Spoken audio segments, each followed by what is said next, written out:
Guys, അങ്ങനെ നമ്മളിപ്പോൾ Luxembourg ഗാർഡനിലാണ് എത്തിയിട്ടുള്ളത്. ഒരു 8:30 വരെ ആയിട്ടുള്ളൂ. 9:30 അവിടെ തുറക്കുക എന്ന് പറയുന്നത്. പക്ഷെ അവിടെ ആൾക്കാരെ എനിക്ക് കാണാനുണ്ട്. നമുക്ക് കയറാൻ പറ്റുമോ നോക്കി നോക്കാം. അങ്ങനെ വലിയ കുഴപ്പങ്ങളൊന്നും ഇല്ലാണ്ട് നമുക്ക് എന്തായാലും ഈ ഗാർഡനിലോട്ട് കയറാൻ പറ്റി. പാരീസിൽ നമ്മൾ എന്ത് വിസിറ്റ് ചെയ്യുകയാണെങ്കിലും നമുക്ക് എപ്പോഴും ഒരു എൻട്രി ഫീസ് കൊടുക്കേണ്ടതുണ്ട്. പക്ഷേ ഈ ലക്സംബർഗ് ഗാർഡനിൽ അങ്ങനെ ഒരു എൻട്രി ഫീസേ ഇല്ല.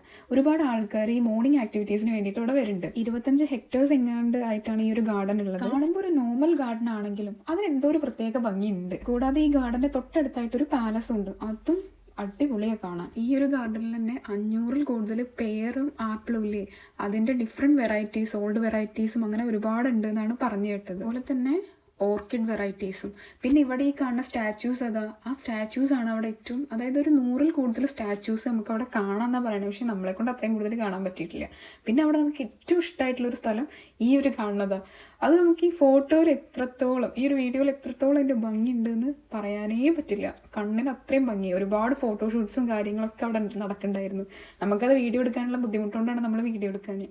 അങ്ങനെ നമ്മൾ ലക്സംബർഗ് ഗാർഡൻ കണ്ടിട്ട് നമ്മൾ നേരെ അവിടെ നിന്ന് ഇറങ്ങി നമ്മുടെ അടുത്ത ഡെസ്റ്റിനേഷൻ പിടിക്കാൻ വേണ്ടിയിട്ട്. എന്തൊക്കെ പറഞ്ഞാലും ഈ പാരീസ് സിറ്റി, അതിൻ്റെ ഭംഗി നമ്മളൊന്ന് കണ്ട് ആസ്വദിക്കേണ്ടത് തന്നെ.